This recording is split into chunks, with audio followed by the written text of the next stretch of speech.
मैं ना होता तो क्या होता। आजकल इस भागम भागी के समय में सभी को यही भ्रम है कि मैं ना होता तो क्या होता। सभी को यही लगता है कि यह दुनिया सिर्फ और सिर्फ हमारे चलाने से ही चल रही है।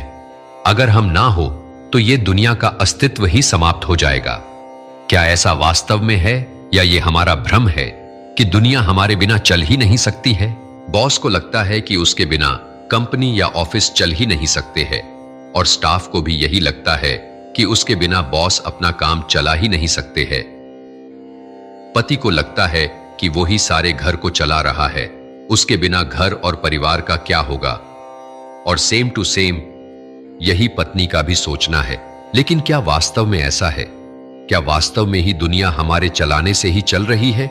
श्री रामचरितमानस के सुंदर कांड में जब श्री हनुमान जी लंका की अशोक वाटिका में माता सीता से मिलकर वापस आते हैं और प्रभु श्री रामचंद्र जी से अपना अनुभव सुनाते हैं कि किस प्रकार उनका यह भ्रम दूर हुआ कि मैं ना होता तो क्या होता। आइए हम भी श्री हनुमान जी के उसी अनुभव से अपना भ्रम मिटाने की कोशिश करते हैं, जिस भ्रम में आज हम सभी जी रहे हैं कि अगर मैं ना होता तो क्या होता। श्री हनुमान जी महाराज प्रभु श्री रामचंद्र जी को बता रहे हैं कि भगवान अशोक वाटिका में जिस समय दुष्ट रावण क्रोध में भरकर अपनी चंद्रहास तलवार लेकर माता सीता को मारने के लिए चला, एकदम कुछ पल के लिए पहले तो मेरा दिल दहल गया, परंतु अगले ही पल मुझे इतना गुस्सा आया कि मुझे लगा कि इस दुष्ट की तलवार छीनकर इसका सर काट देना चाहिए। प्रभु, मैं ऐसा कुछ भी करने की कोशिश करता। इससे पहले ही मैंने देखा कि मंदोदरी ने दुष्ट रावण का हाथ पकड़ लिया, उसको वहीं रोक दिया। प्रभु, मेरे लिए अपार आश्चर्य की मंदोदरी ने ही उस दुष्ट को रोक दिया था। यह देखकर मेरा दिल आपके प्रति अपार भाव और श्रद्धा से भर गया। मैं सोचने लगा कि अगर मैं आगे बढ़कर रावण को रोककर माता सीता को बचाने की कोशिश करता तो मुझे भ्रम हो जाता कि यदि यहां मैं ना होता तो माता सीता को कौन बचाता। परंतु प्रभु, मैंने आपकी अद्भुत लीला देखी। माता सीता को बचाने का कार्य आपने दुष्ट रावण की पत्नी मंदोदरी को ही सौंप दिया था। मैं समझ गया था कि प्रभु जिससे जो कार्य लेना चाहते हैं वो उसी से करवा लेते हैं। प्रभु ने इस संसार में सभी का कार्य निश्चित किया हुआ है। हे प्रभु, दुष्ट रावण के वहां से चले जाने के बाद मैंने जब अशोक वाटिका की सुरक्षा में लगी हुई त्रिजटा को दूसरे सुरक्षा कर्मियों से बातें करते हुए सुना कि त्रिजटा ने सपना देखा है कि कोई वानर लंका में आएगा और वो लंका जलाएगा। उस समय मैं बड़ी दुविधा में पड़ गया कि प्रभु श्री राम जी ने तो लंका जलाने के लिए कहा ही नहीं है और त्रिजटा ने सपने में देखा है एक वानर ने लंका जलाई है, क्योंकि उस समय लंका में मैं ही वानर था। अब मुझे क्या करना चाहिए? प्रभु, हृदय में दुविधा बहुत थी, परंतु जो प्रभु की इच्छा ऐसा सोचकर मैंने इस विषय में अधिक ना सोचकर माता सीता से बात की और आपका संदेश उनको दे दिया।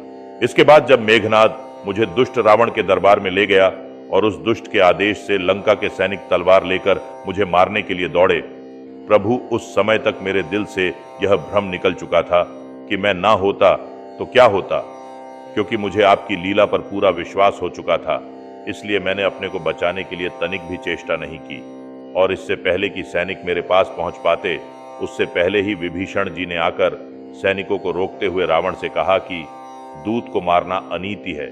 मैं समझ गया कि मुझे बचाने के लिए प्रभु ने उपाय कर दिया है। प्रभु, उस समय आश्चर्य की परम पराकाष्ठा हुई जब रावण ने भी कहा कि वानर को मारा नहीं जाएगा, उसकी पूंछ में कपड़ा लपेटकर घी डालकर आग लगाई जाए।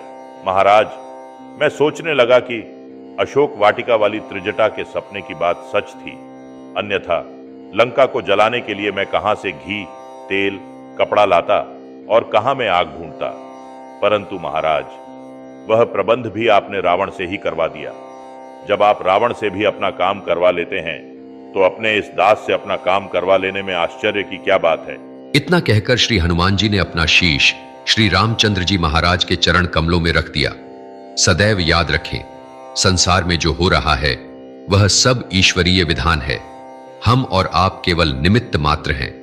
हम नहीं थे तो भी सारी दुनिया चल रही थी, और जब नहीं होंगे तब भी ये दुनिया ऐसे ही चलती रहेगी।